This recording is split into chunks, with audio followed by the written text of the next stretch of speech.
예수께서 제자들에게 이르시되 실족하게 하는 것이 없을 수는 없으나 그렇게 하게 하는 자에게는 화로다.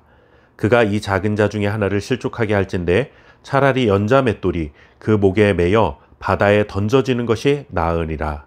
아멘. 교회는 그리스도의 사랑으로 하나 된 공동체입니다.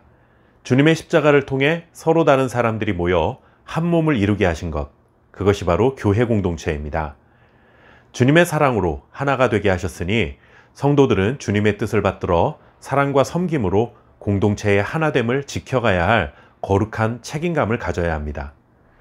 그러나 우리 주변에서 교회 공동체가 분열되고 깨어지는 모습을 종종 경험하기도 합니다. 참으로 안타까운 일이 아닐 수 없죠. 이렇게 주님의 사랑으로 하나 된 공동체가 파괴되는 이유는 무엇일까요? 이런저런 많은 이유가 있겠지만 그 중에 하나는 누군가를 실족하게 만드는 것입니다. 예수님께서 제자들에게 실족하게 하는 것이 없을 수는 없으나 그렇게 하는 자에게는 화가 있도다 라고 말씀하십니다. 실족이라는 말은 본래 걸려 넘어지게 하는 장애물이나 덫을 의미합니다. 믿음의 형제나 자매가 하나님께로 나아가는 길에 함정이나 장애물을 만들어 놓고 그것에 걸려 넘어지게 만든 것이 곧 실족입니다. 예수님의 제자들이 모여있는 교회 공동체 안에서도 실족하는 일은 얼마든지 일어날 수 있습니다. 예수님도 이런 일들이 없을 수는 없다라고 인정하셨죠. 그러나 그것에 대한 책임이 면제되지는 않는다는 말씀 또한 분명히 전해주셨습니다. 사람은 다 연약함과 부족함이 있기 때문에 누군가를 실족시킬 수도 있고 내가 실족하는 일이 생길 수도 있습니다. 하지만 그렇다고 해서 형제자매를 실족하게 만든 일에 대한 책임을 지지 않고 흐지부지 넘어갈 수 없다는 예수님의 경고입니다. 예수님은 누군가를 실족하게 만든 사람에게 이렇게 말씀하셨습니다. 그가 이 작은 자 중 하나를 실족하게 할진대 차라리 연자 맷돌을 그 목에 매달고 바다에 던져지는 것이 나으리라. 작은 자들은 당시 사회에서 약자였던 사람들을 가리킵니다. 공동체 안에서 흔히 무시당하기 쉬운 사람들이죠.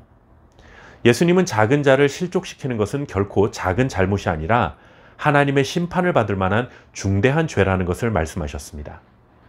작은 자를 실족시킨 사람은 차라리 연자 맷돌을 목에 걸고 바다에 던져지는 것이 낫다라는 말씀은 이런 뜻입니다. 연자 맷돌을 목에 걸고 바다에 던져지면 살아나올 수가 없습니다. 굉장히 고통스럽게 죽음을 맞이할 것입니다.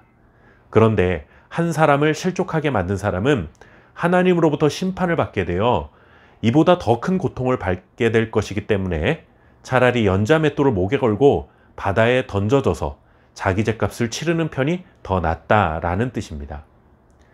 그렇다면 작은 자를 실족시킨다는 것은 구체적으로 무엇을 의미하는 것일까요? 두 가지로 생각해 볼 수가 있는데 첫째는 직접 가해를 입히는 것입니다.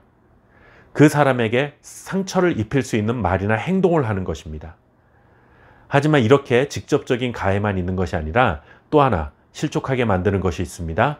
그것은 바로 무관심입니다. 사회적으로 영향력이 큰 사람은 교회 공동체 안에서도 아무래도 관심을 많이 받게 됩니다.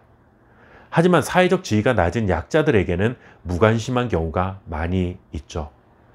이러한 무관심은 그에게 직접 가해를 입힌 것은 아니지만 예수님의 제자로서 마땅히 베풀어야 할 긍휼과 자비를 베풀지 않은 것이기 때문에 그에 대한 책임을 똑같이 져야 한다는 것입니다. 제자는 약한 자, 작은 자에게 긍휼의 손을 내밀어주는 자가 되어야 합니다.